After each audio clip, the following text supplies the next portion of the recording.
Alors, nous avons devant les yeux, donc comme d'habitude, eh bien, un commentaire sur la paracha de Vaishlach, comme vous avez indiqué, Shnei Shulchanot, Aruchani Va'agashmi, Keyechida Achat. Il y a quelque chose qui est profondément, évidemment, inhérent à la conception hébraïque. Nous avons deux tables, et pourtant, elles sont une seule entité. Deux tables, deux dimensions, l'une qu'on va appeler spirituelle, l'autre qu'on va appeler matérielle, et aux yeux d'un certain nombre de gens, eh bien, ça apparaît toujours comme étant quelque chose qui est clairement séparé l'un de l'autre. D'accord? Pour différentes raisons, malheureusement, il y a, on va dire, une conception qui est, on va dire, profondément chrétienne dans cet esprit. D'accord? Après, si vous me dites qu'effectivement, il y a certains mouvements au sein de la tradition juive qui ont une tendance à séparer de manière claire le spirituel du matériel, alors comme j'ai cité, comme a dit Manitou, je ne voudrais pas dire qu'une frange du judaïsme orthodoxe se rapproche de la chrétienté, mais toutefois. D'accord? C'est aussi compliqué que ça. Et voyons ensemble, pour pouvoir comprendre pourquoi j'invoque ce sujet-là, tel que le Shem Shmuel, n'est-ce pas, le Admor de Sakhatchov, l'évoque à chaque fois. Vous avez dans le livre de Bereshit, Vaïtsav Otam, les morts Kotomrun le Adoni, les Esav. Nous allons avoir la rencontre, encore une fois renouvelée, entre Yaakov et Esav. Et donc, ainsi tu vas dire à Esav, Ko Amar Abdecha Yaakov, ainsi a dit ton serviteur Yaakov, Im Lavan Garti, j'ai résidé avec Lavan, okay? J'ai résidé chez quelqu'un qui était profondément problématique. J'ai résidé à la Maison Blanche, comme son nom l'indique. Et évidemment, eh bien, qu'est-ce que ça implique, ce Garti? V. Raradata, et donc j'ai retardé jusqu'à aujourd'hui pour venir jusqu'à maintenant, pour venir en réalité te voir. Concernant ce terme de Garti, vous avez dans le commentaire de Rashi un des sens qui lui est donné, qui est bien connu, Garti, Bekematria, Tariag. J'ai résidé chez Laval, et en dépit de cela, j'ajouterai en dépit de cela, j'ai su rester droit. J'ai su garder les 613 mitzvot. Garti, qui sont les mêmes lettres, n'est-ce pas, que Tariag, que 613 mitzvot. Kelomar, Im Lavan Aracha, j'ai habité avec Lavan, qui était profondément un menteur, qui était profondément quelqu'un de très problématique, n'est-ce pas? Et pourtant, eh bien, Garti, Tariag mitzvot, Shamarti, je n'ai pas appris de ses mauvais actes, bien que résidant chez lui. C'est très intéressant parce que vous retrouvez quelque chose qui est très similaire dans cet exil ponctuel de Yaakov. Vous le retrouvez aussi chez son fils Yosef, qui lui aussi va se retrouver dans cette même considération-là, c'est-à-dire être totalement dans un pays dépravé et débauché et matérialiste qu'a été l'Égypte, au plus haut niveau, et il réussit malgré tout à pénétrer dans ce palais et dire je parle au nom de Elohim. Moshe Rabbeinu, il a grandi chez le palais du Pharaon. Lui, il a un autre aspect par rapport à ce rapport au peuple. Effectivement, Yosef était clairement appelé Ivri, alors que Moshe, lui, n'est pas appelé Ivri.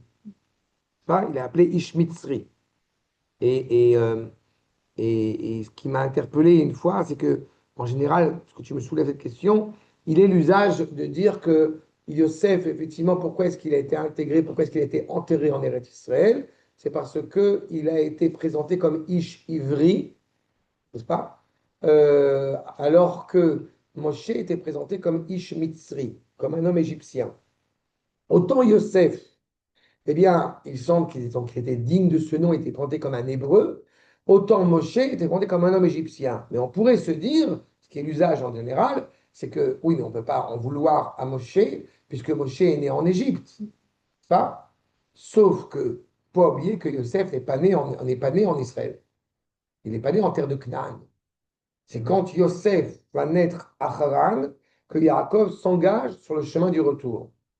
Et donc, le cheminement qui est ici enseigné, c'est que partout où tu vas, quand on demande d'où tu viens, de Jérusalem, où tu vas à Jérusalem, tu es passé par la France, tu es passé par la Pologne, tu es passé par l'Algérie, tu es passé par ce que tu veux, tu reviens encore une fois à la terre de l'unité. Ce n'est pas un hasard si c'est la terre d'Israël, c'est justement la terre de l'unité. En tous les cas, il a conservé ses 613 mitzvot, Et alors, on peut s'interroger, qu'est-ce que, si je puis dire, Esav s'en fout si Yaakov, il a gardé ou non les 113 mitzvot? En quoi le fait de dire, grâce à l'enseignement de nos maîtres, eh bien que Yaakov ait conservé ses mitzvot, en quoi ça a un impact chez Esav?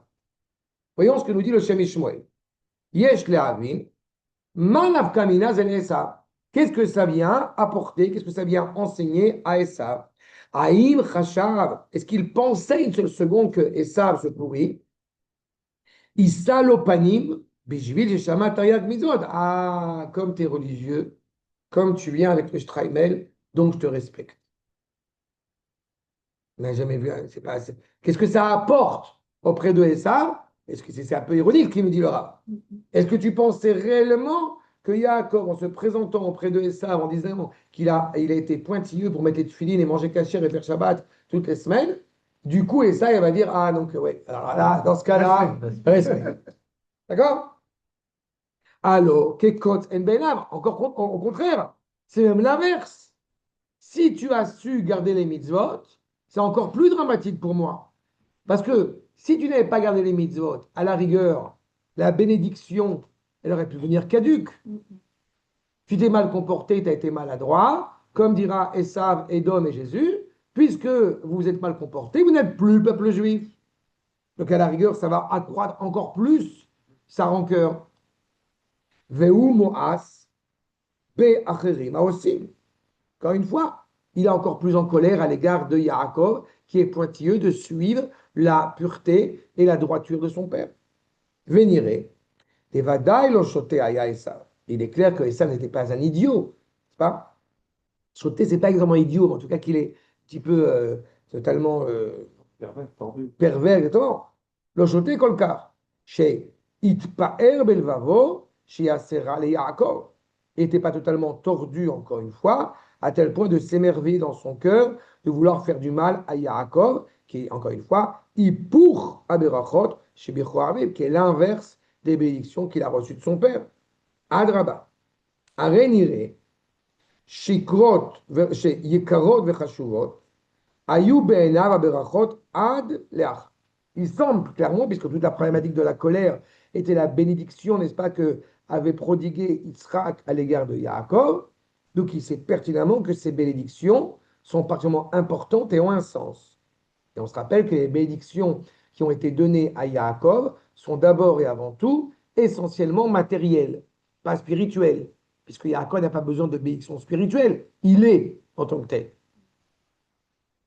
Veïssa Kolo, donc il élève sa voix, Vayafk, et il pleure, Alma chez la Yaakov et Taberachot. Et évidemment, il s'attriste profondément du fait que des bénédictions qu'a pris Yaakov.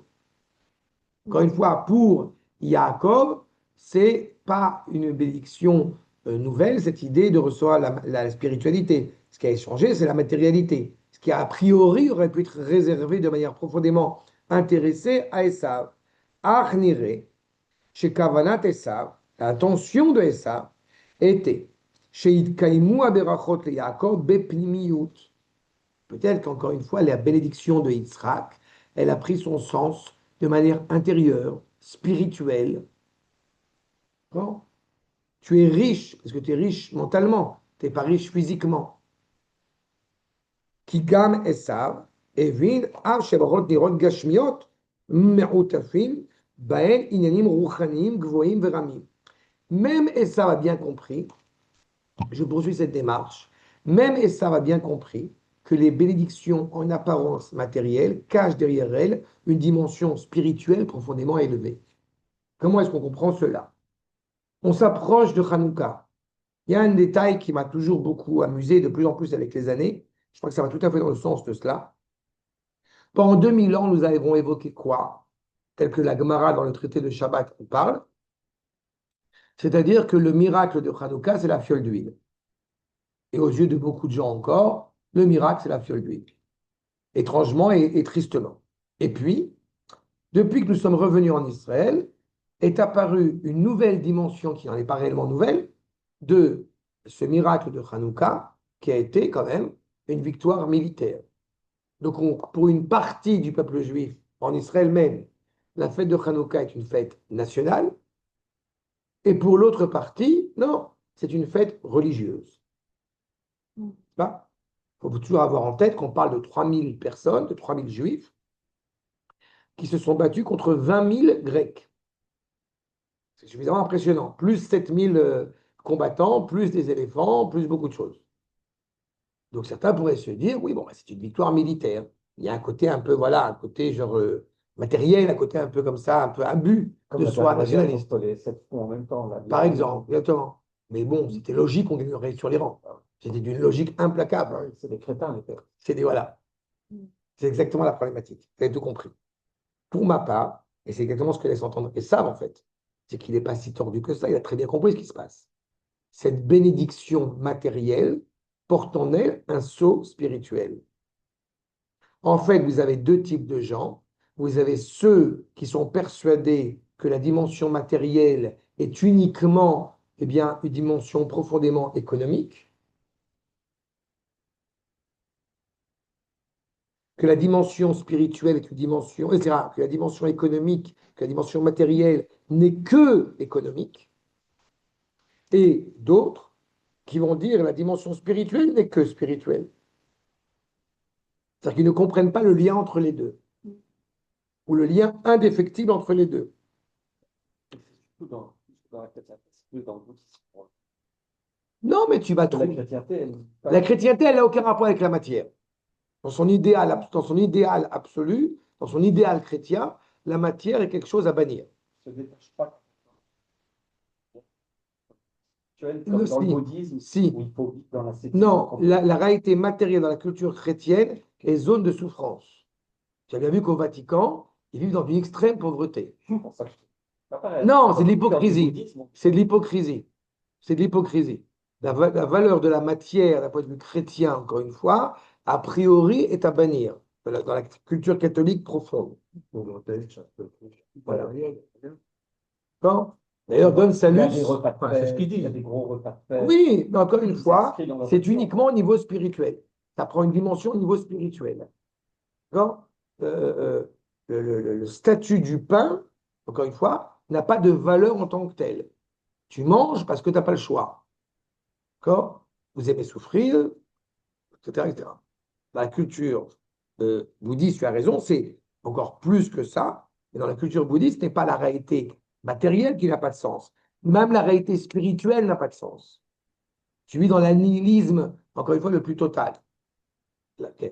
Donc, ce que je indique ici, par le biais de cet enseignement qu'a compris justement Esav, voyez la suite. Chachav, shiaspiku le Yaakov, ha'inyanim aruchanim. Tu as gardé les mitzvot, parce que l'essentiel pour toi, ce sont les mitzvot. Dimension spirituelle. Aval bechitzoniut, igbaru ela, veikabo kirtsono, veidake tachat ragla. C'est-à-dire que, ok, comme tu as une dimension spirituelle, tu t'en fous du matériel, donc il va m'être très facile de te vaincre.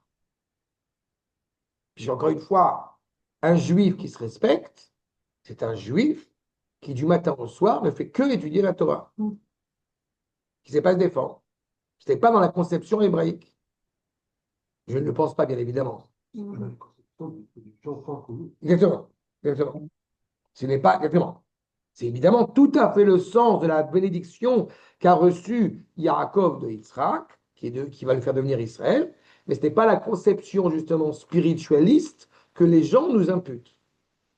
Alors en ce cas-là, seriez-vous un peuple dominateur sur de lui-même, etc., et colonialiste? En réalité, ce qui est une bêtise, oui. Sur notre terre, oui. Sur notre terre, oui. Ce qui serait une bêtise de vouloir nous enlever ça.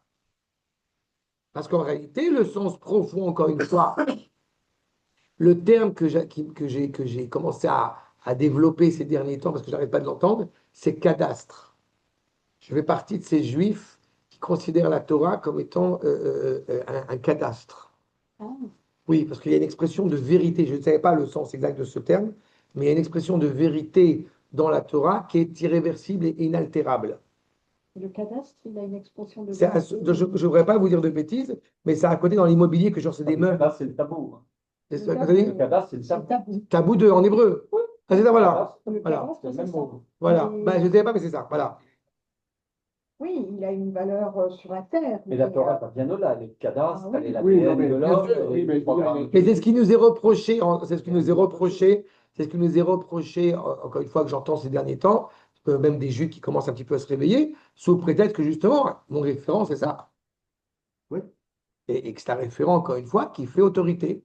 Donc je ne suis pas en train d'essayer de comprendre comment pense ou comment parle ou comment agit un juif, si ce n'est par l'étude, encore une fois, de nos textes traditionnels. À ce niveau-là, effectivement, c'est donc le tabou, au sens hébraïque du terme. D'accord?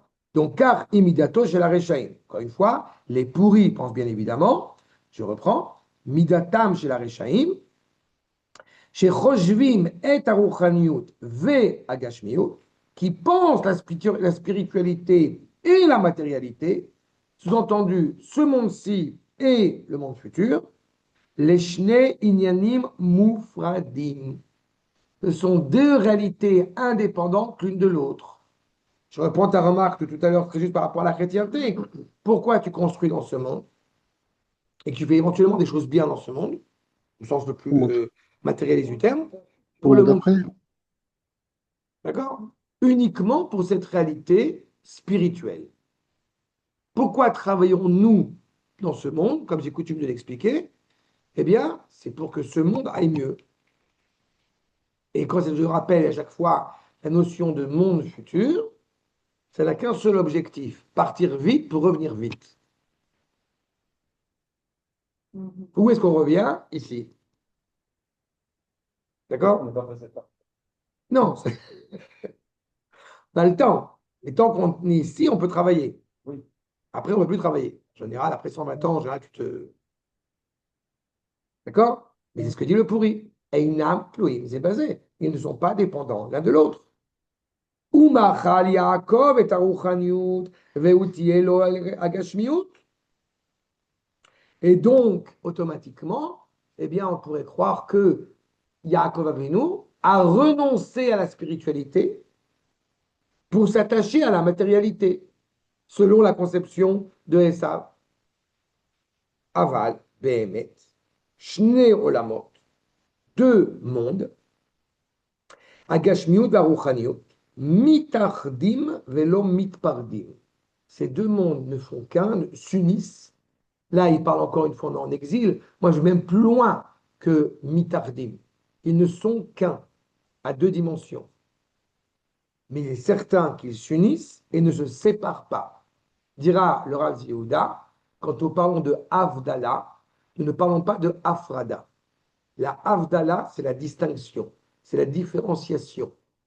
La Afrada, c'est la séparation. Séparer, c'est ce qu'on appelle dans l'exégèse traditionnelle de l'idolâtrie. Nous ne séparons pas. Au contraire, nous révélons la L'idolâtrie dans le sens où c'est nier l'unité. Oui, l'unité absolue du Créateur. Elle n'est pas envisageable. C'est vouloir faire une autre. Exactement. C'est pas là par rapport. C'est pas, Première fois que je comprends. on ne sépare pas l'un par rapport à l'autre, on distingue le rôle du Kodesh, par exemple, le rôle du Shabbat. Et en fait, ça veut dire que les deux sont valables, entre guillemets, que ont raison d'être, alors que quand dans la scène, Dans la séparation, on met de côté c'est là. ça. Tu as cette idée de dire que le Shabbat, tu dois chômer, mais on a tendance à oublier que pendant les 6 jours, tu dois travailler. Et il y a une valeur à ce travail. S'il n'y avait pas de valeur à ce travail, alors on pourrait se dire aussi, tu es arrivé à l'âge de la retraite, par exemple, on ne fait rien. Sauf que non. Même si tu pouvais vivre de tes rentes, même si tu pouvais être en la retraite, tu as un devoir d'œuvrer. Il n'y a pas un. D'accord. D'accord. Ou alors c'est des nouveaux immigrants. Ah oui, oui, mais tu as très. Netanya de l'argent. C'est exactement ça. Israélien normal, il prend pas ça. Non. Qu'est-ce qu'on fait pour faire avancer les choses? Et dans le cas où il ne veut pas participer, hélas, eh bien, il s'en va. Il croit qu'il s'en va. D'accord? Mais donc, c'est ça. On ne sépare pas ces deux dimensions. Encore une fois, chez Esav, ce sont deux réalités séparées. Je vous rappelle que Esav, ça vient de Hassouille, on vit au présent. Donc, il ne pense qu'au présent. Ce rapport à l'avenir, encore une fois, n'a pas de sens. C'est pour ça aussi, entre parenthèses, que le rapport d'Esav va inspirer d'avoir plusieurs femmes, ce qui n'est pas forcément problématique, mais ce qui est surtout problématique, c'est le fait, encore une fois, c'est que ce rapport à l'éducation des enfants, à forger une famille, ne l'intéresse pas. Foncièrement, il n'est pas là-bas. Alors que Jean, dans cet état de famille, justement, que représente Yaakov, Beth Yaakov, ce qui l'importe, c'est, encore une fois, le sens même de cet avenir qui est énoncé. Je t'explique parce que les sœurs, comme la femme qui frappe, il ne l'intéresse pas. Il y a quand même 4 femmes. Donc, Non, 2 femmes. oui, servante, mais je veux dire, bon, là, ok, mais deux femmes. Ouais, il y a aussi un parallèle. Non, c'est pas le problème d'avoir plusieurs femmes. Ça, c'est pas un problème. C'est pas ça le problème. C'est pas ça le problème. Le problème, c'est d'abord, il ne voulait avoir a priori que Rachel, mais la mentalité de Lavan a fait que, mais à travers ces différents enfants, ce sont tous les prismes de l'humanité qui vont se révéler, mais au travers de la famille. Ok. Parce que le racisme, les enfants, c'est pas ce qui l'intéresse. Se projeter dans l'avenir et penser à l'avenir, ça n'intéresse pas. Et ça, il n'est pas là-bas. Oui. Et ça, on est à Nochi Hayet. C'est la dernière fois. Je suis fatigué, je m'en fous. J'ai pas envie de travailler, j'ai pas envie de me casser la tête, j'ai pas envie de ça. Exactement. C'est pour ça qu'il y a cette nuance, encore une fois, entre la matière et le matérialisme. Ce sont deux réalités qui sont totalement, encore une fois, disproportionnées. Le rapport que je donne à la matière, comme j'aime à le rappeler, on a une belle vaisselle pour Shabbat, pour Pessah. On va sortir les jus de fruits pour Shabbat. On pourrait se dire, si on était dans la conception de Esav, pourquoi tu sors des jus de fruits? C'est hypocrisie de dire pourquoi on sortirait des jus de fruits. Et on pourrait nous imputer, nous, juifs, de dire, mais vous êtes des gens spirituels. Qu'est-ce que vous en fichez du jus de fruits? Qu'est-ce que vous en fichez de manger des côtelettes d'agneau pour Yom Ha'atzmaut? Réponse, c'est pas vrai. Mais c'est justement en l'honneur de Yom Ha'atzmaut que je mangeais des côtelettes d'agneau. Exactement. En plus, C'est des coquettes d'agneau d'agneau. Ouais, bien sûr, c'est cadeau. non, mais tu avais raison. Mais dans cet esprit de bien comprendre qu'il n'y a pas de séparation entre ces deux dimensions. Au contraire. Tu vois, nous ne sommes pas en train de transcender la Terre. La Terre est transcendée. Et nous ne faisons, comme j'aime à le rappeler, que révéler cette transcendance de cette matérialité. D'accord? C'est la même dialectique que le corps et l'âme. Voilà, c'est pas de la dialectique, non, J'aurais pas utilisé le terme de dialectique. J'aurais plus, non, très honnêtement, mais j'aurais plus utilisé, encore une fois, l'unité à 2 facettes.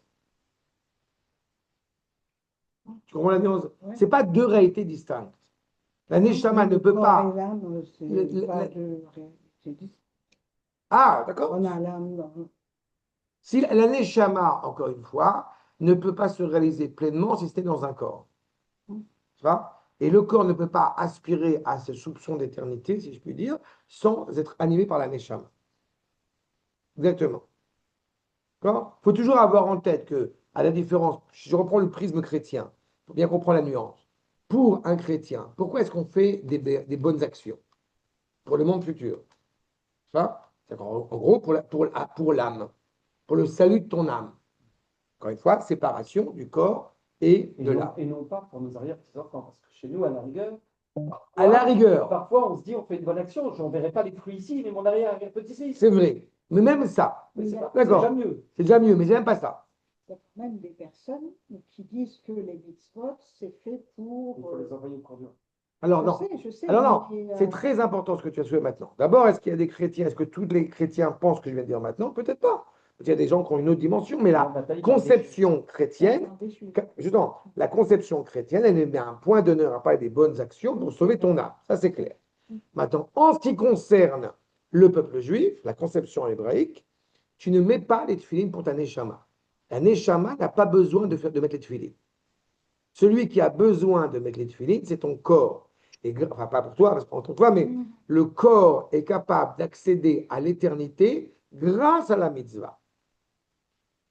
C'est ça la nuance.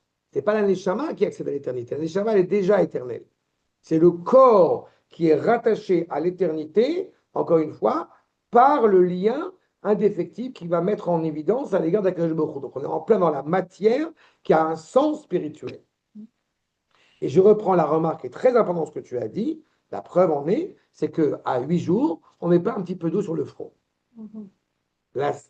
L'alliance est, encore une fois, révélée sur notre chair. Elle est révélée. Elle n'est pas scindée, elle n'est pas, elle est consolidée. Je ne sais pas comment dire, mais elle est ratifiée par le lien, par notre corps. Mais elle n'est pas, elle ne dépend pas de ce corps. Mais la circoncision va permettre de révéler ce lien qui me rattache à Kadosh Baruch Hu. Parce que Esav, encore une fois, ne peut pas entendre. Pour lui, ce sont deux conceptions séparées. D'accord? J'ai encore dit il n'y a pas longtemps dans un cours, justement, au Pné Noir, à qui on a parlé de ça, où j'évoquais l'idée que c'est intéressant ce qui se passe aujourd'hui en Europe sur le rapport, dans la même problématique, sur le rapport à l'art. Je m'explique. Jusqu'à présent, il y avait une séparation claire entre l'œuvre artistique et l'artiste lui-même. Sous prétexte qu'on ne pouvait pas juger l'œuvre en fonction de l'artiste, etc. Et donc, tous les auteurs que j'ai appris dans ma jeunesse, Machin, Verlaine, Gide, ce que vous voulez, qui sont absolument avec des mœurs absolument affreuses, eh ben, on les a étudiés comme des grands auteurs, c'est important, etc. D'accord? Sans parler de Proust, le plus grand auteur, avec des mœurs plus que douteuses. Et non, il n'est pas de chez nous. Proust, c'était pas juif. Non, son père est juif, pas sa mère. Ah, c'est sa mère Ok. qui est juive. J'ai Ah bon vu une exposition. Proust, c'était juif. Ce qui me rassure encore moins. Non, non. Ce qui me rassure encore moins. Au moins, c'est Non, non. quelqu'un de talentueux et en plus, tout son rapport au temps est près de chez nous. Oui. Non, mais peu importe. Il y a quelque chose de profondément problématique. Ah, oui, Moi, j'aime bien les Madeleines. Les Madeleines, voilà. Non, ce que je veux dire par là, c'est que justement, d'un point de vue hébraïque, il faut bien entendre. Encore une fois, vous avez des juifs, malheureusement, comme dirait Ben Lévi, totalement déjudaïsés. Ça a une problématique terrible. D'accord? Mais peu importe, ce n'est pas le sujet. Et qu'est-ce que tu veux dire sur le rapport à Ce que je veux dire par là, c'est que dans la conception hébraïque, justement, qui ne veut pas séparer, si je puis dire, le corps de la Neshama ou la Neshama du corps, C'est pas l'artiste. exactement. Extraordinaire. Ça, depuis que je D'accord. l'ai connu. Et ça, c'est quelque chose qui est à mes yeux, qui Et est il ne quand peut pas y même avoir d'art qui ne sert pas le temps. exactement. Au Là, sens objectif du terme. Ce qui fait que le beau est objectif et pas subjectif, mais depuis qu'il n'y a plus de Beth Amikdash, le beau est devenu subjectif. D'accord? C'est ça toute la difficulté. Oui. Mais il faut comprendre qu'encore une fois, dans le sens traditionnel du terme, eh bien, le beau est rattaché au bien. Le beau est rattaché au bon. Quand tu as fait ça. Mais comme dit l'expression consacrée, je ne sais pas si Kant a lu la Torah, mais je sais que la Torah n'a pas lu Kant. Ça, D'accord? Et j'ai une question. Pourquoi Esav, il a complètement perdu sa spiritualité? Il n'a pas perdu, il ne l'avait pas. Oui, mais comment ça se fait? Il est né. Mais il est né dans une réalité où il a d'abord parce qu'il a refusé de faire la circoncision. non, mais il y a une haine de la spiritualité, de la vraie spiritualité. Exactement. C'est pas qu'il l'a perdu dans ce que tu décris. C'est qu'il nie le monde présent comme étant un monde créé par Dieu. Et en le propulsant dans la spiritualité, dans le monde là-bas, ça permet de tout faire ici, tranquillement. Parce que ça l'engage trop. Ça Oui. l'engage trop et donc automatiquement Oui. il ne le veut pas. Et La oui. meilleure manière, comme c'est mal dire, la meilleure manière de ne pas te corriger, c'est d'être confessé tous les dimanches. Tu retrouves ça chez ces religieux qui se gavent, qui sont déguisés et qui pensent que ça se passera dans le Olam Haba. Qu'est-ce qu'il aurait fait de la bracha de Mais c'est. Qu'est-ce qu'il aurait fait de la bracha d'Yitzhak Pardon? Qu'est-ce qu'il aurait fait de la bracha? D'abord, la bracha qui était prévue a priori pour Yaakov, qui a été allouée, qui était prévue à l'époque pour Esav et qui a été allouée à Yaakov, est une bénédiction matérielle. Donc, à la rigueur, c'était cohérent. Et dans cette mesure-là, eh bien, Esav aurait été profondément, si je puis dire, matériel et assure, comme tu pourrais trouver chez Issachar et Zvouloun, cette assurance économique. Et puis Yaakov aurait été tranquille d'étudier au Beth Midrash, d'étudier à la Yeshiva, ce qui aurait été éventuellement un idéal tout à fait envisageable. Sauf que Esav n'en est pas capable. Parce que sous cette, malheureusement, et ça revient sur la problématique de la chrétienté, si Esav était en mesure de dire, OK, je ne m'occupe pas de spiritualité, je vous laisse ça à vous, vous êtes le cœur, encore une fois, qui bat, il n'y a pas de problème. Sauf que, comme tu le sais, dès la grossesse de Rivka, Esav est intéressé à cette spiritualité, mais évoquée selon un prisme matérialiste. Et là, pour le coup, dans l'islam, c'est encore pire. Puisque vous savez pertinemment que dans l'islam, tout ce qui est banni dans ce monde est totalement libéré dans le monde suivant. D'accord? Oui, tu ne bois pas d'alcool ici, tu en bois là-bas. Tu machin truc, voilà. Mais ce qui est important, c'est ça, cette notion, encore une fois, de bien comprendre que les êtres les plus spirituels dans la tradition juive, eh bien, sont justement ceux qui se préoccupent le plus des problèmes matériels. Vous n'avez pas plus grand que Moshe Rabbeinu, on ne peut pas contester cela. Qu'a été la vie de Moshe Rabbeinu pendant toute sa vie? Se préoccuper des problèmes quotidiens du peuple. Exactement. Alors que d'un point de vue de cette conception dite spiritualiste, bah, le Mekoubal, il est là-bas. Il est déconnecté du monde. Ce n'est pas le sens hébraïque, justement, si ce n'est pas le cas d'Yaakov, c'est encore moins le cas de Moshe, c'est encore moins le cas de nos maîtres aujourd'hui, de ne pas être interpellé par ce qui se passe encore une fois dans le monde. Et pas, je répète, dans une culture séparatiste, mais au contraire dans une culture de vouloir révéler l'unité de son projet sur terre, et donc en Israël, évidemment. En dehors d'Israël, ce n'est pas envisageable. Achab, mi ten tahor metame, olam haba, mais olam hazeh. De dire ce qui est impur de ce qui est pur, c'est en rapport à ce monde-ci, en prenant le prisme du monde suivant. Comment vous pouvez décréter ce qui est pur ou impur? C'est ce qui va accroître la vie, au contraire, diminuer le sens de la vie. La vie, de quelle vie on parle? Le sens de la vie.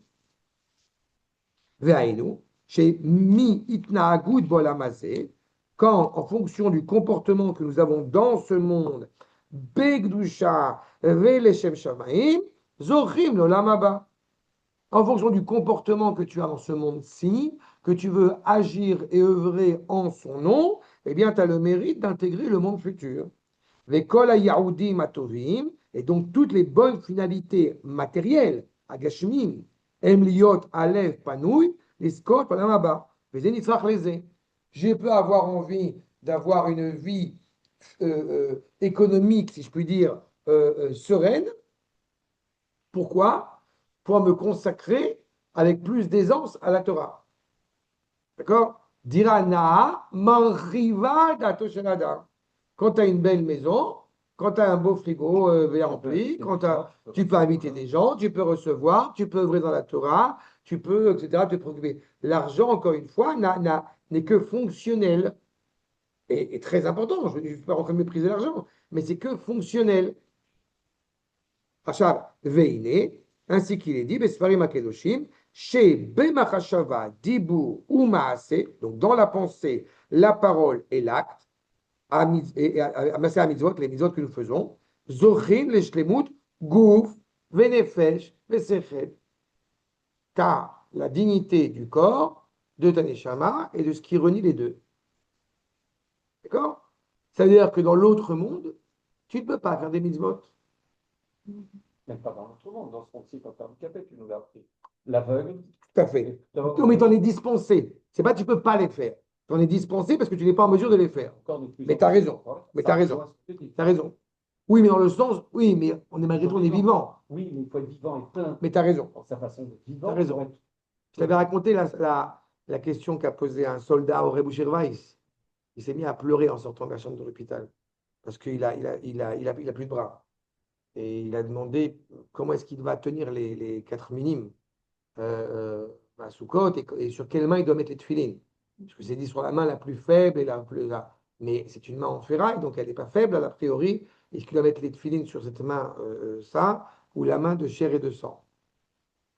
Voilà. Il y a 2 jours, au restaurant, pas, le même jeune, pas sa femme. La tête, c'est la nourriture. Les 2 mois. Voilà. Dire, Ça calme. Mhm. Et Baruch Hashem, continue, on avance. C'est Et cette alors, notion. la réponse, c'est Non, bon, il a répondu qu'effectivement, il pouvait les mettre sur l'autre bras et tout ça, c'est pas. Mais à la rigueur, la réponse, honnêtement, la réponse, je m'en fous. Ce qui m'interpelle, c'est qu'un gosse de 19, 20 ans qui a plus de bras, c'est quand même la question qui l'intéresse. Mhm. C'est ça qui est impressionnant. C'est exactement cela. La complétion, encore une fois, la complétion au sens de finitude, au sens d'être complet, pour servir à Kadosh Baruch Hu dans tous les sens du terme. Hein?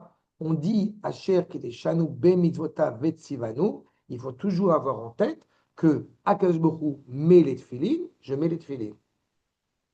Il y a un lien indéfectible entre les deux. Quand je mange cachère, je mange cachère. Quand je mange talit, je Parce mets que c'est talit. un homme. Oh, bon, vous en Les mettez pas. femmes, Non, le sens des tefilines chez Akadosh Baruch Hu, c'est le lien qu'il a avec le peuple juif. C'est ça qu'il faut entendre derrière, évidemment. C'est pas les tefilines au non, sens. nous ne sommes que des femmes. Donc. Mais non, que du prière. Non, mais les femmes ont ce lien déjà. C'est intégré. Oh, Voilà. voilà. C'est inné. Donc, tu fais comme Akadosh Baruch Hu, c'est tout. Super. Donc en fait, La Shekhinah, Mais on a toujours dit La que c'était Shekhinah, intégré. elle est Vous l'avez féminine. intégré, ouais. on a déjà expliqué toutes ces problématiques occidentales de garçons et d'hommes et de femmes et d'un ridicule au plus haut point que ça ne nous atteint même pas grâce à Dieu quand on est dans la tradition juive. On a déjà dit, la Shekhinah, la présence divine, elle est féminine. Lui, il est masculin au sens où Akadosh Baruch Hu, pas Akadosh Baruch Hu, parce que, encore une fois, il est acteur, il est actif dans cette réalité. C'est ce rapport, encore une fois, de donneur et de receveur, d'actif et de passif. Et la passivité n'est jamais quelque chose de fébrile ou de méprisant. On ne va pas dire de Yitzhak Avinu, qui était justement, pour le coup, profondément passif, qu'il n'avait pas un rôle essentiel. La preuve, c'est que c'est l'Israélien par excellence, au sens noble du terme. Il n'a jamais sorti d'Israël. C'est celui qui est prêt à donner sa vie clairement sans se poser de questions. Et ce qu'on appelle les Mekoubalim, Sitra Denugve. Et en aucune manière, vous penserez, ou vous auriez pu penser, que Dieu nous en préserve, que Yitzhak Avinu a une identité pas claire. Ce serait totalement ridicule et bête, encore une fois, ceux qui lisent le Zohar sans comprendre rien de ce qu'il est dit. Sitra Denugve, c'est-à-dire une inclinaison féminine, c'est-à-dire une inclinaison passive. Il est tellement passif qu'il n'a pas besoin d'être actif. Ou il est tellement actif qu'il est passif. On l'a pas dit. Pardon? Joseph aussi. Non, Yosef, il est passif pour une autre dimension. Mais Yosef, c'est plus proche de Yaakov. C'est autre chose encore. Mais ce qui est important, encore une fois, c'est que vous voyez bien le rapport entre l'esprit, le corps et la neshama, aïnou. Chez le Marshavat à Adam, quand l'homme va étudier la Torah, va ayun ba Torah, mashlimin, ou metaknin ta sechel. Quand on étudie la Torah, automatiquement, ça répare quelque chose dans notre esprit. On ne s'en rend pas forcément compte, mais on sait très bien, encore une fois, je reparle nous tous autour de cette table, qu'on étudie, ça fait évoluer notre esprit. Notre esprit devient de plus en plus, Baruch Hashem, un esprit de Torah. Et puis, à Dibour Torah, Vechen, quand la mitzvot akluyot Badibour, on parle de Torah, automatiquement, notre parole prend un autre sens. Pas elle a de la valeur, dira le Zohar Kadosh, que à partir du moment où nous parlons des paroles de Torah, c'est l'expression la plus optimale de ce qu'est l'homme authentique. D'accord? Keneged, Kiryat Shema Vetfila. C'est la Torah qui. Oui, on fait sortir de notre bouche ce qui est notre parole authentique. Ok, bien sûr. Mais de toute façon, on avait déjà évoqué cette problématique-là. Quand tu pries, justement, c'est toi qui parles avec Akadosh Baruch Hu, et quand tu étudies, c'est lui qui te parle. C'est extraordinaire. On a un rapport indirect qui n'est pas du de la prophétie, mais qui relève peut-être parfois de beaucoup plus loin que ça, parce que c'est l'expression de cette parole qui nous rattache à lui. Et j'ai envie de dire, pas nous rattache à lui, mais nous rattache à toi. Dans une autre formulation. Alors, toi avec un T majuscule, bien sûr. Deux. Non. Il y a un pouvoir. Non, c'est toi, on est pleinement toi. Pleinement toi. Tutoiement. Ah ouais. Ah ouais. Ça se sent que c'est toi. Ça, c'est vraiment toi. Voilà. Il faut connaître. Là, il y a les référents. Il y a les Ouais. Là, ça va. Non, là, Ça va. Je vais te filer, tu vois. Ça va? Vous n'avez pas, les gens ne se rendent pas compte. Vous n'avez pas un cours de Torah où vous entendrez en plein milieu du Shem Ishmael Jean-Louis Aubert. Alors, quand même, alors on se casse la tête. Kiryat Shema, Vetfila, Vechadome, Mashli, Ometaken et Tanefesh. Et donc là encore, la dimension, n'est-ce pas, de cette dignité de l'humain, c'est-à-dire sa parole, par le biais de la tefila, de la lecture du schéma. Et quand on va accomplir des actes, des mitzvot, automatiquement, on va accomplir, eh bien, le rôle du corps. Ou maase a mitzvah befoal, mashlim, ou metaken et aguf. On veut tout accomplir, tout réparer, tout révéler. D'accord? C'est ça en fait. Donc Esav qui vit dans cette dimension, dans cette dualiste auquel nous pourrions tomber si facilement, donner à César ce qu'est à César et à Dieu ce qu'est à Dieu, nous on n'est pas là. Parce qu'on sait pertinemment que tout est inscrit dans cette unité. il est toujours bon d'avoir aussi en tête, mais c'est la même complexité, la même problématique, que le Beth Amikdash n'a pas besoin d'être construit en haut, il est déjà construit en haut. Ce qui nous importe, c'est de le construire en bas. Pour qu'il puisse être pleinement entier et complet en haut, il faut qu'il soit complet en bas.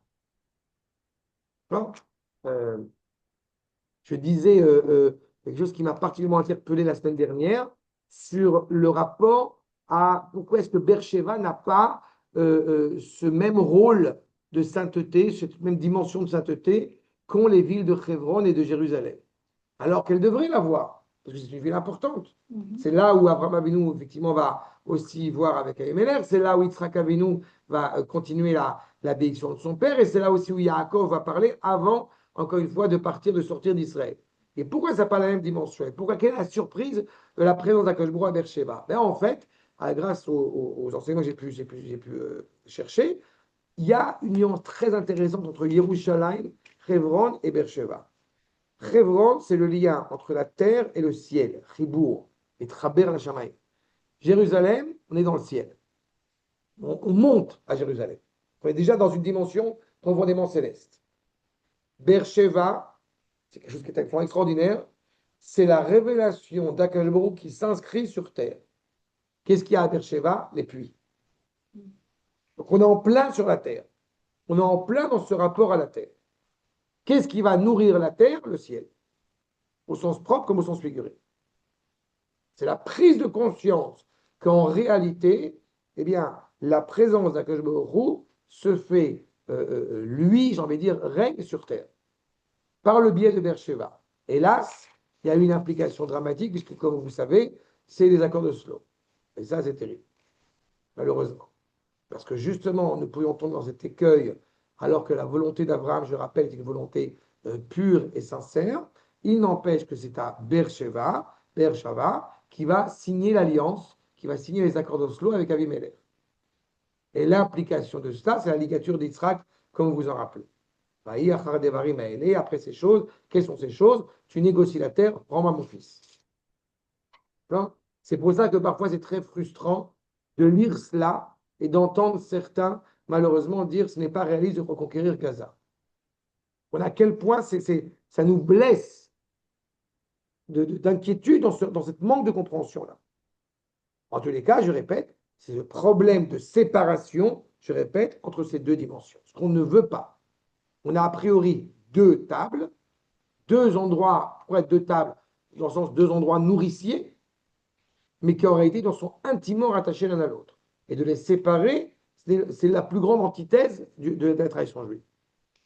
Nire od lomar, chez les srout, les shnei ashulchanot, donc c'est deux tables, aïnou. Ayaoudim agashmim betziruf aruchanim, la dimension matérielle ajoutée à cette dimension spirituelle, bilti efshar. A priori, ça semble impossible. Ou c'est matériel, ou c'est spirituel. Et là, allez des tikkun aguf, sheu bechitzoniut, zochenami le yudim agashmim, shem bechitzoniut. En fait, si ce n'est qu'en réparant donc, le corps de manière extérieure, tu vas pouvoir t'avérer complet, parfait, physiquement.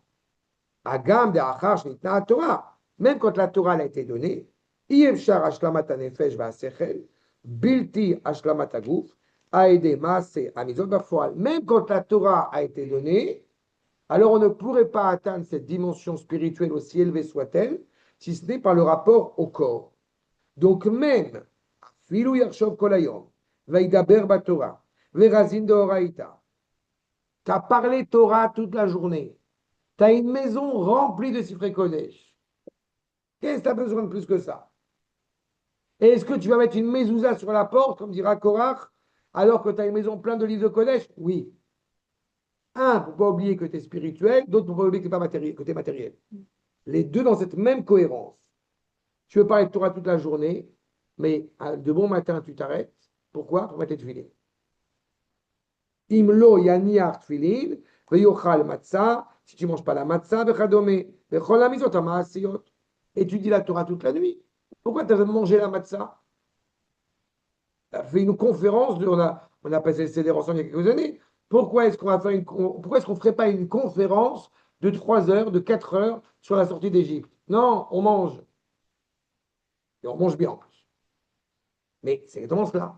C'est-à-dire que tu ne peux pas réellement servir à Kadosh Baruch Hu sans donner une place à tes différents membres.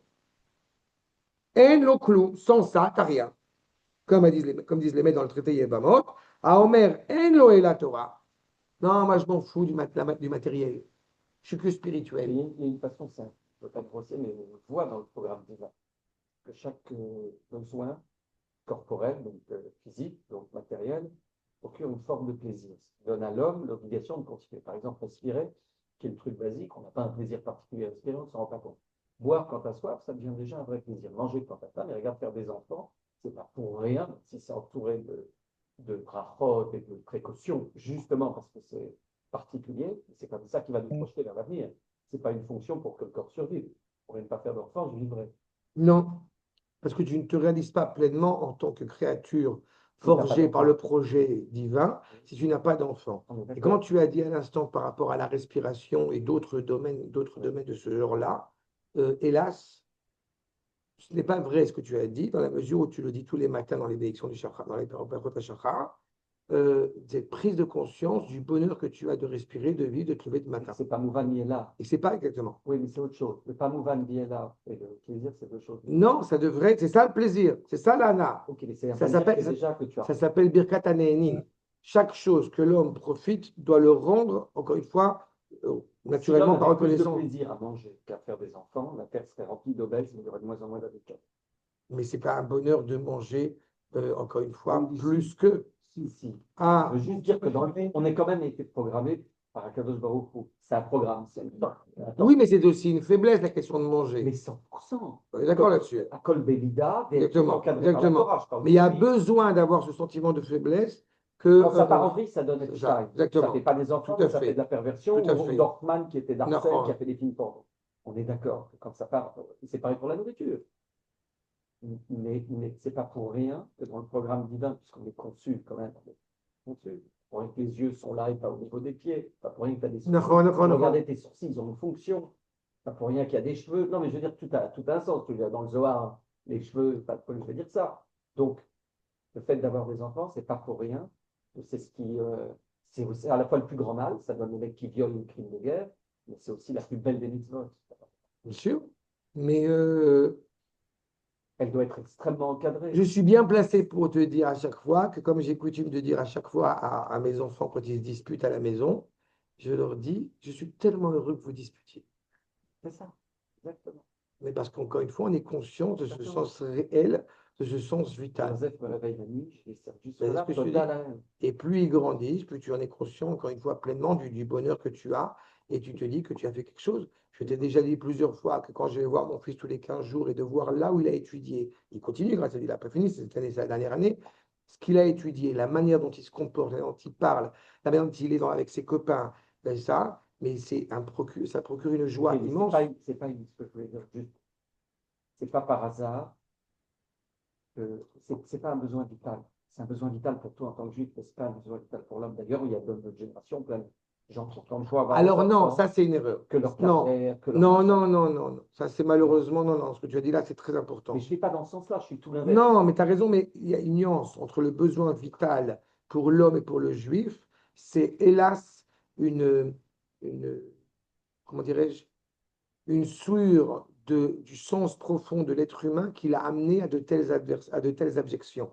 C'est-à-dire que Akadosh Baruch Hu a forgé justement, il y a une mitzvah évidemment, mais puisque pour vous, la mitzvah de ribouille, de compléter la terre, mais il y a malheureusement une remise en question de ce qui a réellement un sens, de ce qui a réellement de la valeur, puisque au sens, justement, pour reprendre l'expression, au sens de Esav, tu as réussi ta vie uniquement si tu as 2 voitures et 2 chiens. Mais on est d'accord, on dit la même chose. Ah, d'accord. Je dis Esav, s'il n'avait pas eu plaisir à avoir des enfants, il n'aurait pas eu d'enfants.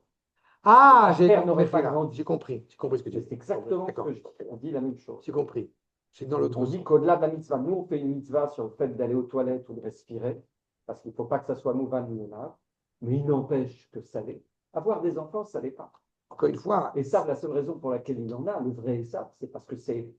Oui, mais si tu parles à l'échelle de l'être humain, si si tu parles à l'échelle de l'être humain de manière générale, Oui. eh bien, comme j'aime à le dire, on est conscient encore plus des choses quand quand on en a envie ou quand ça n'arrive pas comme il faut, etc. Je suis là quand il y a des gens qui disent, et je suis sûr que vous en connaissez, ah, elle est enceinte par accident. Je suis là. Il y en a qui disent ça. On ne l'attendait pas. Je n'aime pas, c'est pas gênant. Non, mais c'est pas chez. Mais si tu l'entendras aussi. Non, c'est pas gênant. Tu Je respires te répète, t'es par pas accident. chez nous. Je suis arrivé vite à la conclusion depuis ces dernières années maintenant de dire ce que j'appelle de chez nous, c'est-à-dire qu'est-ce que la conception hébraïque authentique dit. C'est ça que j'appelle de chez nous. Oui, moi, j'en prie. Et Moi, tu as je des te- juifs, très bien. En Mais tu as des Israël, juifs, mais très bien. pense Mais à- tu as des juifs qui malheureusement ne véhiculent pas une conception profondément juive, influencée par d'autres phénomènes C'est ça. culturels, et qui les amènent à dire ce genre de bêtises. C'est ça. Et dans la conception hébraïque authentique, cohérente, ça n'a pas de sens. Au contraire. D'accord ? Mais ni non plus dans le sens spirituel de dire on fait 17 enfants et on s'en fout qu'à Dieu va et on n'est pas en train de réfléchir comment les éduquer, comment donner à manger. D'accord. Ce qui est une autre absurdité, encore une fois, monumentale. Et encore une fois, la conception hébraïque, elle est consciente que nous avons un projet à mettre en place et que nous nous occupons de le mettre en place. Encore une fois, sans séparer l'un de l'autre. C'est ça. Avoir des enfants, c'est comme venir. Ça se calcule. Tu viens, et le bien arrive. J'ai plein d'amis qui hésitent à venir, ça, je dis, c'est la meilleure des décisions à prendre. Encore une fois, tu ne peux pas te réaliser en tant que juif, tu ne peux pas te réaliser en tant que juif authentique, réel, fidèle à ton identité, en étant que spirituel ou en étant que matériel. Ce n'est pas possible, ça ne marche pas, ça ne fonctionne Non, mais pas. dès que l'été fini, de manger strictement caché dans le 17e arrondissement, quand on a les moyens de vivre en Israël, c'est un bluff. C'est à moi que tu dis ça. Je suis. Mais c'est ça. Non, mais ce que je veux dire, c'est qu'il y a de plus en plus des personnes qui sont en train de penser à faire leur alia, voire qui sont en train, mais qui ne le font pas pour une bonne raison. Donc, ça va être. Oui, on le sait, mais c'est pas, c'est quelque chose qui va, encore une fois, c'est une mutation, il y a un brassage qui se fait, ça prend quelques générations, quelques années encore, mais ça avance, je veux dire, j'ai bien vu des gens qui sont effectivement ce que tu soulèves maintenant. Donc, il y en est... Non, non, quand même. Hein. Mais c'est un lien avec ton cours. Bien sûr, bien sûr. Sur la séparation du C'est pas Mais de la même manière que ce que disait Nathalie à l'instant, tu as des gens qui vont arriver, on le connaît avec la première phrase du Rav Kook, tu as des gens qui vont arriver en Israël pour des raisons dites spirituelles et qui n'ont pas réellement compris pourquoi ils sont là. Et ça pose le problème par rapport à l'armée, par rapport à d'autres domaines, encore une fois, essentiels à l'État. Et à l'inverse, tu as des gens qui sont profondément déconnectés de la Torah, en tout cas, ils se disent déconnectés de la Torah, et qui viennent pour faire l'armée, et qu'en réalité, ils ne comprennent pas que c'est une même, encore une fois, une même cohésion qui ne va pas l'une sans l'autre. C'est la dimension de Israël, c'est la dimension de Israël. Israël, il ne faut jamais oublier, c'est notre frère Charles, Israël, c'est Yaakov qui se bat avec l'ange des Saves et qui devient Israël. C'est-à-dire que Israël, c'est Yaakov plus les vertus de Esav séparées grâce à Yaakov, réparées grâce à Yaakov. Donc c'est ça qu'ils vont entendre. Et malheureusement, encore une fois, pour beaucoup de gens qui ont véhiculé un esprit, encore une fois, essavien, chrétien pendant 2000 ans, on a du mal à l'entendre. Mais le problème, c'est que c'est la réalité. Donc il y a effectivement, et avant le don de la Torah, c'est encore plus efficace, c'est encore plus perspicace, puisque avant le don de la Torah, nous ne sommes encore une fois qu'un peuple qui porte en lui ce sceau national sans y voir la dimension spirituelle qui est indiquée. Si on n'a pas besoin d'expliquer à quelqu'un que c'est un problème, comme j'aime à le dire, on n'a pas besoin, on n'est pas censé avoir besoin d'expliquer à quelqu'un que c'est un problème d'assassiner. Alors pourquoi est-ce qu'on fait toute une exaltation sur les 10 paroles? Mais parce que ce que tu ne comprends pas, c'est que d'avoir assassiné quelqu'un n'est pas seulement un problème social, c'est d'avoir assassiné la parole d'Akadosh Baruch Hu qui anime cet homme, qui est à l'intérieur. Cet homme, tu n'as pas tué qu'un corps, tu as tué un corps, tu as tué une neshama, tu as tué un nefesh, tu as assassiné encore une fois tout un monde, toute une réalité qui avait un sens en étant sur terre. Et donc par le coup toi-même. C'est le rapport au visage. J'ai relu ce Shabbat Lévinas, alors ça va évidemment penser par rapport à ça. Et c'est fondamental. Bien sûr qu'il a raison. Mais d'où il a appris ça? Mais il ne le dit pas. Mais je sais, c'est à sa grandeur. C'est sa grandeur. C'est sa grandeur. Et la Kodem Matan Torah, je reprends. Chez Loayu Mitzvot Mukbalim, Bemaasim Yeduim, on n'aurait pas vu cette luminosité, encore une fois, spécifique, clairement évoquée à travers les mitzvot avant le don de la Torah. Chez Yaakov Avinu Alav Shalom, Kevan Bemaklot Sodat Filin. Ah, Zaya Shayach Lomar, דהאורות לבד, בלתי המעשה בפועל, לא היו מתקנים, אלא את הפנימיות, ולא החיצוניות של האדם. On aurait pu dire clairement qu'avant le don de la Torah, où on n'a pas encore reçu justement cette filine et cette valeur, alors on aurait pu se dire, en fait, ça ne va réparer que l'intérieur, sauf qu'il y a déjà comme présupposé, si je puis dire, que Yaakov porte en lui le sceau des tefilines sans avoir encore l'obligation des tefilines. Je sais pas si c'est clair. Quand on parle des patriarches qui accomplissent les mitzvot, ils n'ont pas besoin du Shulchan Aruch pour comprendre qu'il faut accomplir les mitzvot. Ils sont les mitzvot. Donc pour eux, il n'y a pas cette séparation, encore une fois, entre le corps et la neshama. D'accord? Et donc, évidemment, face à Esav, en disant j'ai fait les 613 mitzvot, il vient dire, il n'a pas dit j'ai fait 3/4 de mitzvot. Non, les 613 j'ai fait. C'est-à-dire que je suis pleinement cohérent dans mon rapport au corps et dans mon rapport à la neshama, alors que j'étais chez quelqu'un qui prenait, c'est l'idolâtrie, une séparation claire entre ces deux dimensions. N'oubliez pas, la vanne, c'est l'idolâtrie. C'est Elohé Nachor. Elohé Nachor, c'est qui? C'est celui qui a quitté le prisme hébraïque de Abraham pour se rattacher à un prisme économique intéressé à Haran. On ne construit pas la terre à Haran. On construit ses intérêts personnels. Combien y a-t-il de puits à Haran? Un. Et il est fermé. Combien y a-t-il de puits en Eretz Israël? 7. Et ils sont ouverts. Vous voyez qu'on n'est pas du tout dans le même rapport. Maintenant, donc, Velefi Amou, Yuvan, Nami. Donc on comprend aussi, Machalachlo, qu'est-ce que ça a apporté le fait qu'ils disent qu'il ait accompli les 613 mitzvot?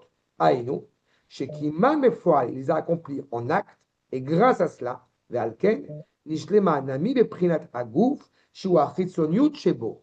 En accomplissant les 613 mitzvot, il n'a pas seulement une neshama extraordinaire, il a aussi un corps extraordinaire. Ve'alken, Gam Olamazé, ça veut dire que même ce monde-ci, ce monde matériel, ce monde du corps, Mouchan ou Elav, il est prêt pour lui. Ve'al yarshov od, shetaspik li Yaakov, rak haruchaniut. On ne va pas penser une seule seconde de Yaakov qui ne pense que au monde futur, que à la dimension spirituelle, que à la neshama. Non. Ou bechitzoniut, ishlot esav alav, comme si d'un point de vue extérieur, ce que pensait, ce qu'imaginait Esav, c'est que d'un point de vue extérieur, eh bien, nous allons vous vaincre.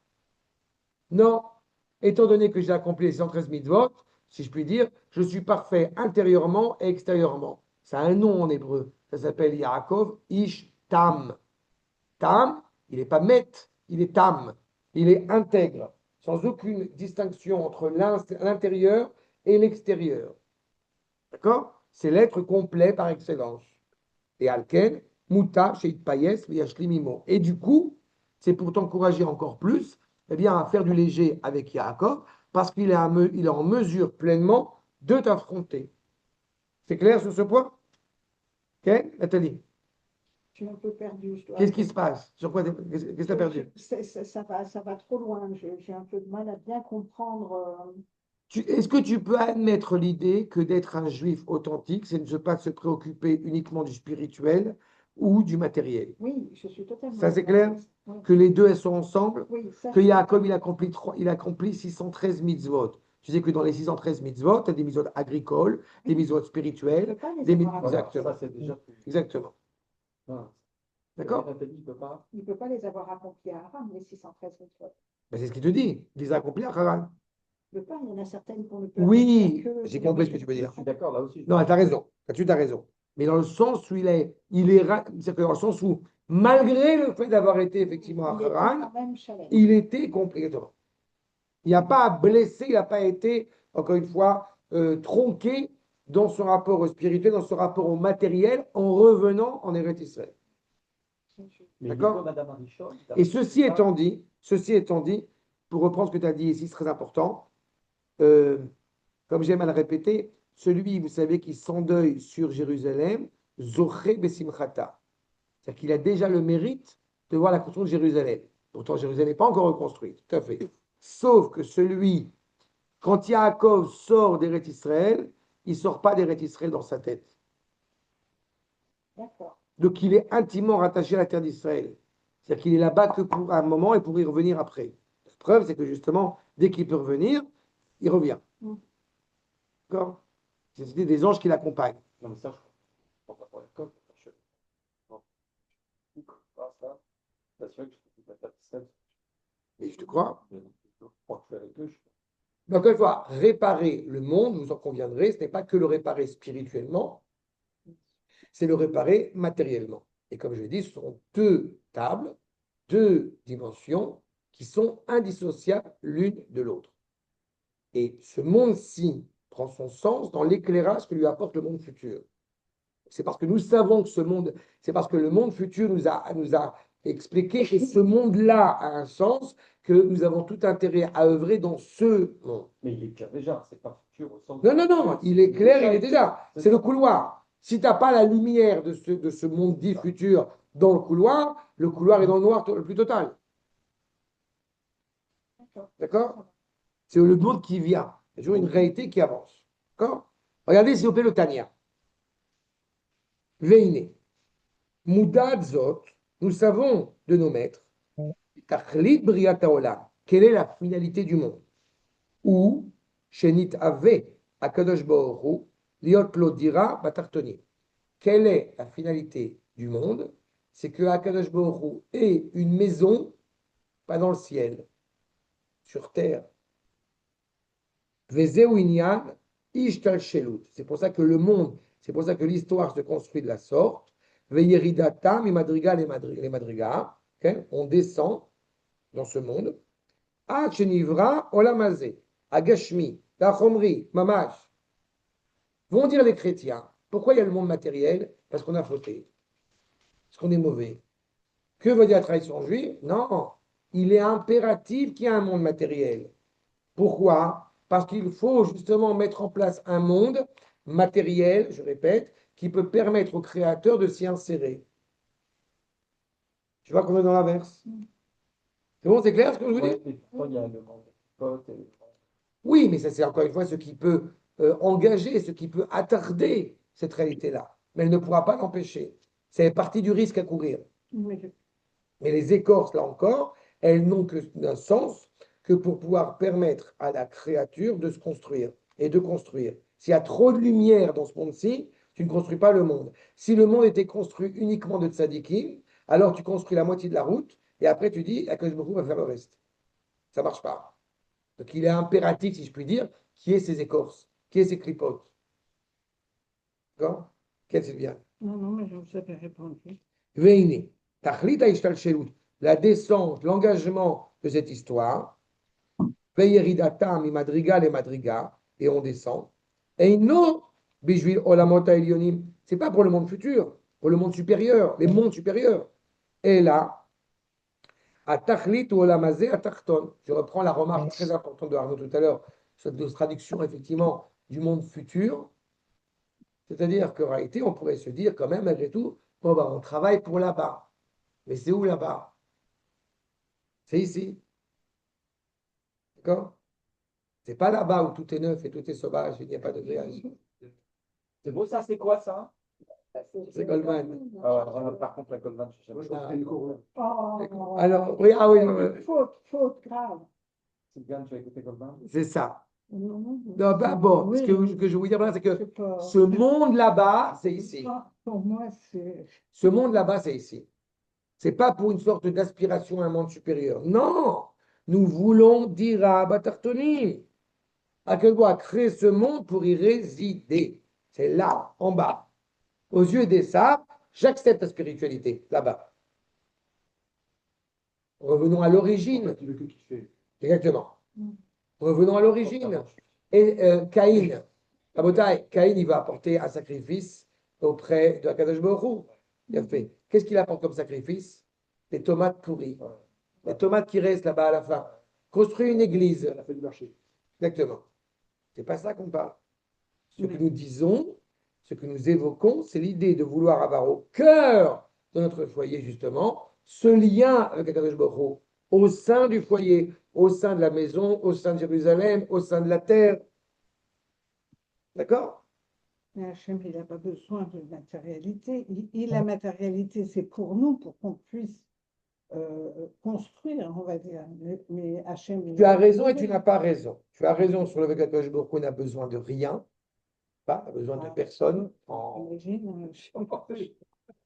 Mais Non, mais Oh ce que là je veux là, dire, ça, celle-là, je l'aimais beaucoup, elle est belle, celle-là. Akadosh Baruch Hu n'a besoin de non, personne. non, Mais bien sûr. en revanche, Non, En revanche, non, en revanche, il se met dans une dimension justement de désir, de volonté, de vouloir résider parmi ses créatures. Comme j'aime à le dire, Ouais, le c'est pour père ça n'a que- pas besoin de voir le dessin de son fils, mais il en a envie de voir le dessin de son fils pour pouvoir s'éclater avec son fils. il a besoin du métamégage. Oui, mais on a bien compris que le terme de besoin, c'est pas vraiment tout. besoin. En fait, D'accord. c'est pas tant les pierres et les murs. Oui, mais c'est très dangereux. Non, non, non, non, c'est très dangereux ce que tu dis. Il a besoin du Beth Amikdash, c'est-à-dire qu'il a besoin, encore une fois, c'est ce que vont dire certains mouvements chassidiques, il a besoin d'une dimension spirituelle. Non, il t'a dit le Balatania. Il a besoin d'une réalité matérielle, si je puis dire. Exactement, il a besoin du dessin en tant que tel. Il a besoin de pierre. C'est ça. Comprenez la nuance, elle est C'est pour fondamentale. nous qu'il a besoin, en fait. Non? Enfin, c'est pour le C'est tout ce lien. qu'on étudie avec le Rav quasiment depuis le début du cours. Mais c'est super important. Tout ce qu'on C'est super Oui, important. non, mais Cette relation-là. je sais, mais On veut une relation, encore une fois, les 10 paroles n'ont pas été transcrites sur une apparence spirituelle. Non, sur des pierres. alors, pourquoi une apparence, une réalité spirituelle? C'est Sur pas une des apparence. pierres, c'est des pierres. Les 10 paroles sont sur des pierres. Les pierres brisées, elles sont dans l'Arche Oui, d'Alliance. c'est vrai. C'est des pierres, c'est des pierres. C'est la dimension la plus basse qui existe. Elle a une valeur extraordinaire. Mais il n'y a rien qui est écrit dessus. Les premières tables ont été brisées. Mais tu peux en la terre. Le sable, le grain de sable, la pomme, la tomate. C'est la terre, la terre. Les racines, elles sont. Donc, c'est pour ça que je dis, mais c'est ce rapport à révéler le projet du Créateur sur terre. C'est pour ça qu'il a indiqué, pas pour les Olamot Elyonim, pour Olam Tarton. Et les Natan Akadosh Baruch Hu, les Israël et ta Torah, Shnikret, Oz Vekoar. C'est pour ça que le a donné à Israël la Torah, qui est donc la force, qui est la vigueur. Encore une fois, la Torah n'est pas là pour être vécue dans le désert. Elle est là pour être vécue sur terre, en terre d'Israël. La Torah n'est pas pour les anges tutélaires. Elle est pour des hommes, avec un H majuscule, qui n'est pas un grand de malentendu. C'est ça. Veine, tachlit hashlemut hazeh. Shel Yemot HaMashiach, la finalité de ces temps messianiques et de la résurrection des morts, Sheu Gilouy Oren Sof, la révélation infinie du Créateur, Oussa Beolam Hazeh. C'est ça. Oui, dans le lama, bah, Éphéméron. Que dit Esav? Que nous enseigne Esav quand il va voir Yaakov en disant Anochi Hayef? Eh bien, le Midrash dit, il a montré qu'il était hérétique dans la résurrection des morts. Il remettait en cause le sens de la résurrection des morts. Ma vie n'a aucun sens.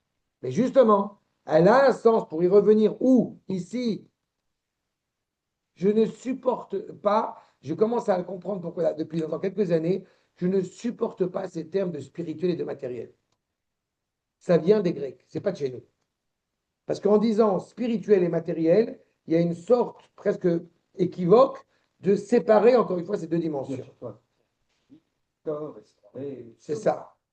donc tout. Encore une fois, la respiration que tu évoquais tout à l'heure, en hébreu, ni respiration et neshama, il ne faut pas oublier, c'est la même dimension sémantique. Neshima, neshama, c'est pas un hasard si les deux sont intimement rattachés. Sylviane, toi qui aimes tant la musique classique, c'est un bout d'archer, c'est des crânes de cheval Ouais, je suis bien qui tape sur un bout de bois. C'est ça. Excuse-moi. J'aime beaucoup cette image. C'est C'est un tout à fait bout ça. de crâne de cheval Tout à fait ça. qui tape sur un bout de bois.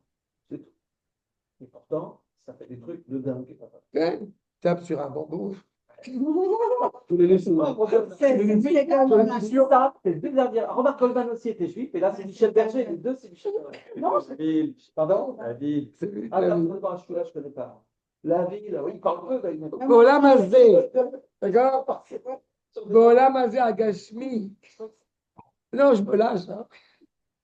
Mais ce monde matériel, regardez, la réalité de cette Torah, encore une fois, qui dépend de nos actes, b'ma'asenu ve'avodatenu, kol zman meshech hagalut, Encore une fois, tout cela se met en place pendant la période de l'exil. Pourquoi? Qui gorem sachar mitzvah, i mitzvah be'atzma. Ce que nous devons bien comprendre, c'est que la valeur de la mitzvah est la mitzvah elle-même.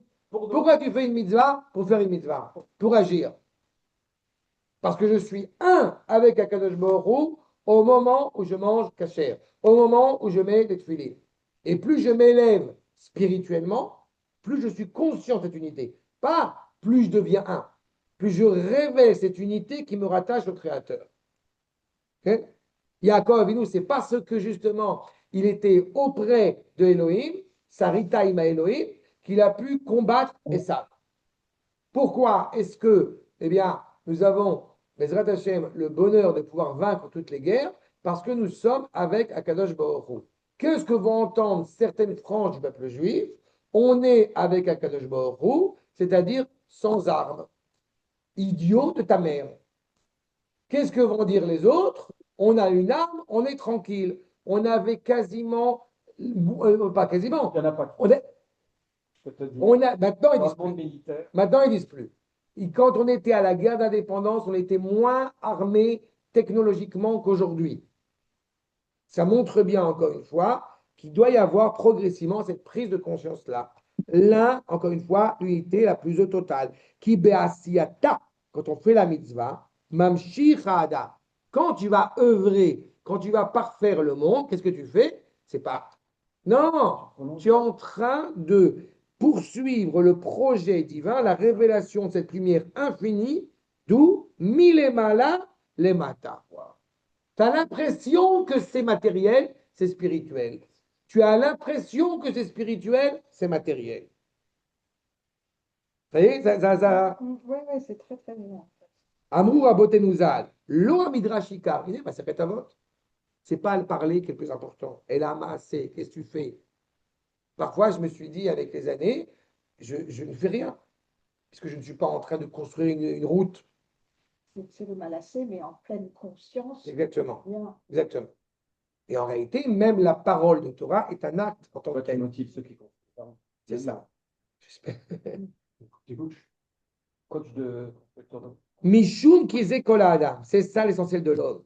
Le tachlit briato, ce pourquoi il a été construit, il a été créé, il a été façonné. Et ça descend veridato l'olamazé, liot lo dira betartonim. De construire clairement une maison, un foyer en bas. Davka leafra chashucha le neora. Transformer l'obscurité en lumière. Et grâce à cela, veimale, gvod Hashem et kol haaretz agashmit daika. Et grâce à ça, que va faire Akash Borou? Il va remplir de sa grandeur, de sa dignité, toute la terre. De quelle terre tu parles? Terre matérielle. Daïka, comme cela est dit. D'accord? Que ça a été écrit, cela. Peut-être que le plaisir est d'avoir un enfant, parce qu'on est complètement dans... On est dans cette cohérence-là.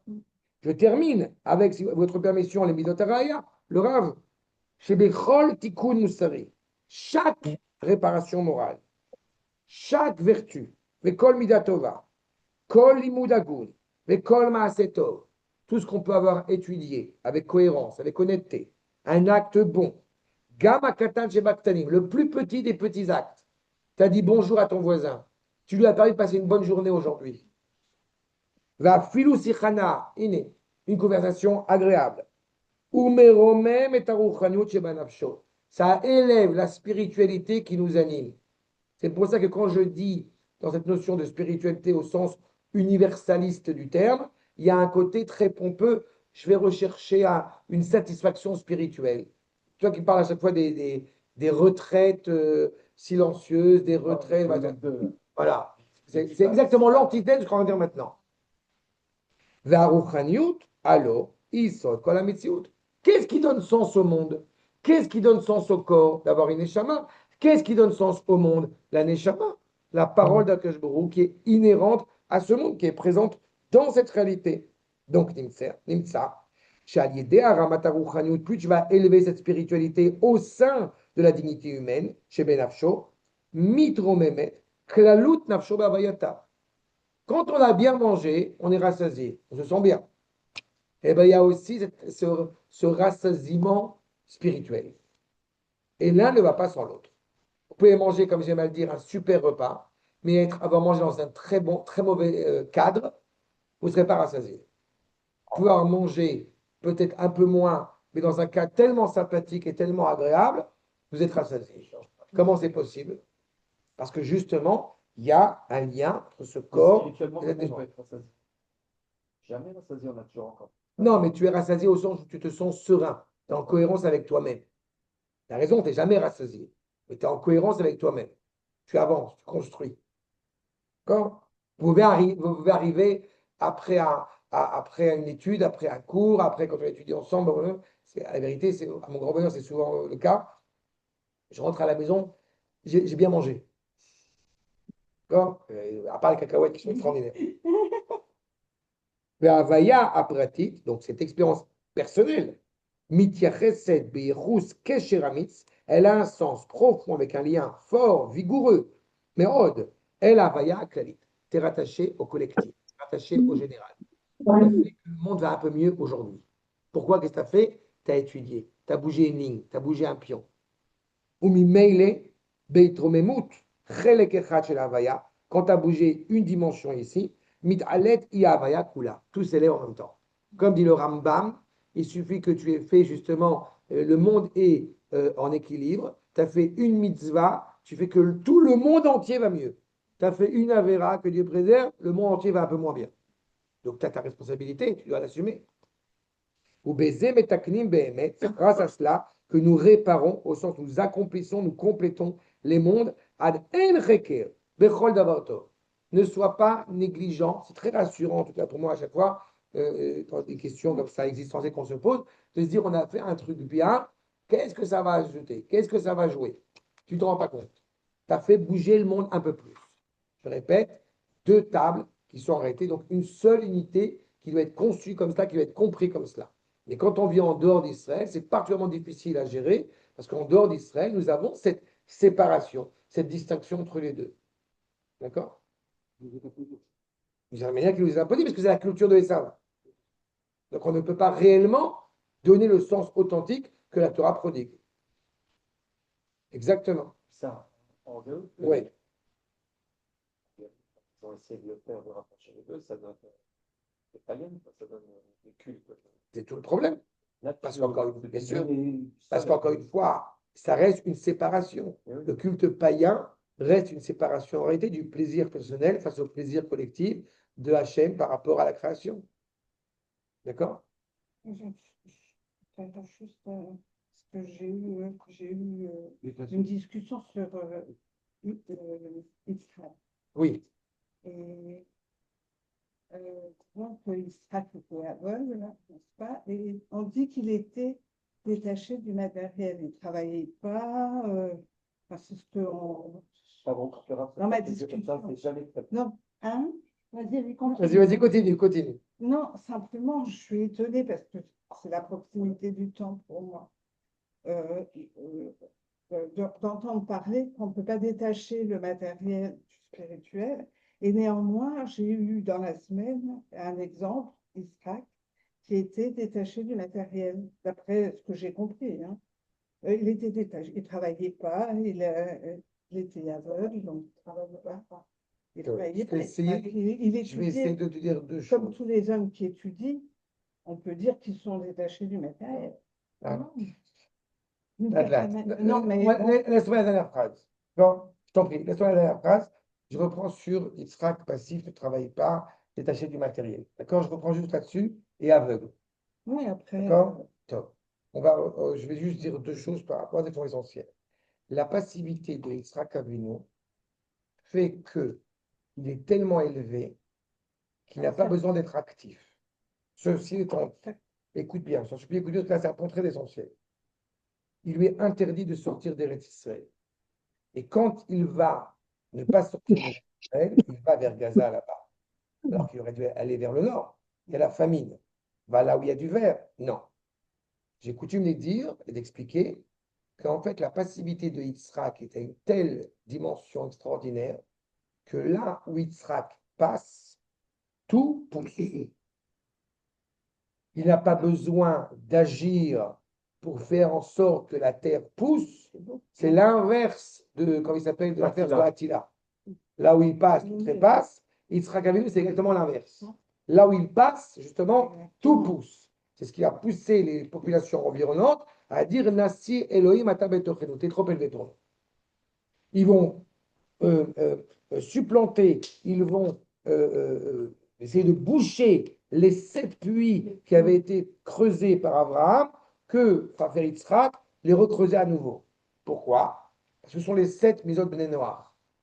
Quand c'était impliqué par Abraham, quand c'était demandé par Abraham, proposé par Abraham, c'était motivé par la bonté, encore une fois, non imposée. C'est-à-dire qu'un jour on fait, un jour on ne fait pas. Quand arrive Yitzhak, c'est le Shulchan Aruch, c'est Midat Hadin. Si vous voulez justifier votre existence dans le monde, vous avez l'obligation d'accomplir ces 7 mitzvot qui donnent un sens au monde, même à vous, en tant que personne n'appartenant pas à la famille hébraïque. Donc la passivité de Yitzhak, je ne suis pas d'accord avec cela.